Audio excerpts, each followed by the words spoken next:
Hi guys! Another day, another mini vlog na naman ang buhay namin dito sa isla. At ngayong araw naman ay samahan nyo kaming kumuha ni Buyok ng kawayan doon sa kabilang nayon dahil magsisimula na nga si Buyok maggawa ng bagong skylab. Nadaanan pa nga namin itong aming mga pamalakaya dito sa malapit sa aming nayon mga mare at medyo marami pa nga ring water lily doon sa kabilang side kaya hindi nga namin ito maangat. Nagbaon nga ako ng itlog at ng monay dahil hindi pa nga ako nag-aalmusal at ito na nga lang ang aking kakainin. May baon nga rin akong kape dyan at saka kanin para in case nga na magutom kami at abutin nga kami ng tanghalian doon sa pupuntahan namin ay may pagkain nga kami. Parang ang uulan ng mga oras na yan at tingnan nyo naman ang langit mga mare at bang dilim kaya naman nagmamadali na nga si Buyok sa pagdadrive. Pangatlong skylab na nga namin ito ni Buyok mga mare at nangangailangan talaga siya ng kawayan dahil hindi nga namin magagawa to ng walang pagkakapitan ng lambat. Dito nga lang kami sa barangay Balibago kukuha ng kawayan mga mare at katabing barangay nga lang namin ito pero part na nga ito ng Cardona. Ang lugar kasi namin ang pinakahuling barangay na part nga ng Binangonan side kaya kami nga ang pinakahuli. Pagkakarami nga nakaharang na water lily mga mare kaya naman umikot pa nga kami dito sa barangay Tuna dahil wala ngang daan doon sa tapat ng barangay Balibago. Diyos ko mga mare, bago nga kami makapasok sa barangay Tuna ay kaawa-awa na nga ang inabot ng aming LEC dahil sa pagkakakapal nga nitong water lily. Nakakatuwa nga dito sa lugar nila mga mare dahil pinalibutan nga nila ng maraming kawayan ang tapat ng kanilang barangay para nga hindi makapasok ang makapal na water lily. Sila na nga ang gumawa ng paraan para patuloy na makapaghanap buhay ang mga tao sa kanilang nayon. O di ba napagkakagalingan eh.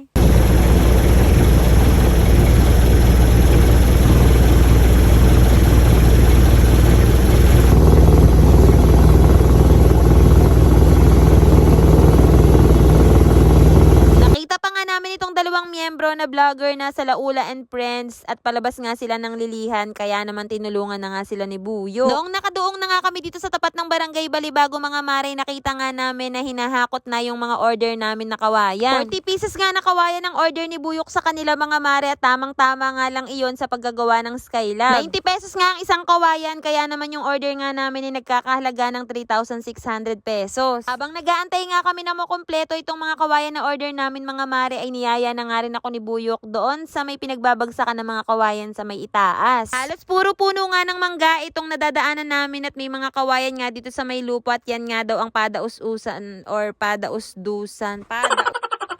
Basta mga mare dyan dinadaan yung kawayan para hindi nga sila mahirapan sa paghahakot. Karating nga namin doon mga mare, napakaraming kawayan nga ang bumungad sa amin at ito nga daw ay puro order kay Kuya Aga. Maraming maliliit at marami ring malalaking kawayan kaming nakita dito mga mare at yan nga daw ay galing lahat dito sa may bundok ng Balibago. Bigla namang uminit ng mga oras na yan at nakakapagod ngang maglakad kaya naman nagpahinga nga muna ako dito sa may duyan. Napagkakaginhawa nga dito at napakaraming ang puno ng akasya kaya napagkakasarap ngang magpahinga. Alam nyo ba mga mare na dito nga sa amin sa isla ay napakaraming puno ng kawayan kaya isa nga ito sa pangunahing hanap buhay ng mga tao dito sa amin. Kapag taghirap nga ang dagat ay nag-aahunan nga ang mga tao sa bundok dahil nandito nga ang isa pang hanap buhay. Marami nga pwedeng gawing hanap buhay dito sa kawayan mga mare katulad na lamang ng pag-i-stick, paggagawa ng mga bamboo crops, mga ganun. At kagaya nga ng sadya namin ay kailangan nga ito sa paggagawa ng mga skylab o mga cage sa dagat. Madami nga ako nakikitang ganitong bulaklak dito sa barangay Balibago mga mare at nagandahan nga ako kaya sabi ko nga ay parang gusto ko nga magtanim. Para nga itong yellow bell mga mare pero yung dahon nga niya ay mas makapal at medyo maliliit. Tapos diba yung yellow bell nga ay gumagapang pero ito nga ay parang punong maliit. Sabi nga ako dun sa may-ari na hihingi nga ako ng pantanim mga mare at sabi nga niya ay buto nga daw ang itinatanim dito. Kayo mga mare, alam nyo ba kung anong tawag sa bulaklak na ito? Pwede nyo bang i-comment sa comment section kung alam nyo mga mare at paki-comment na rin kung mga taga saan kayo para naman malaman ko kung hanggang saan nakaabot itong aming video. So ayun na nga mga mare, nung matapos nga at makumpleto na nga ang mga kawayan ay agad na nga kaming umuwi ni Buyok dahil medyo tanghali na nga rin ng mga oras na yan. Kaya naman kung nagustuhan nyo nga ang video na to ay baka naman pa-heart at pa-share at syempre pa-follow na rin po. Yun lang mga mare, maraming salamat sa panonood.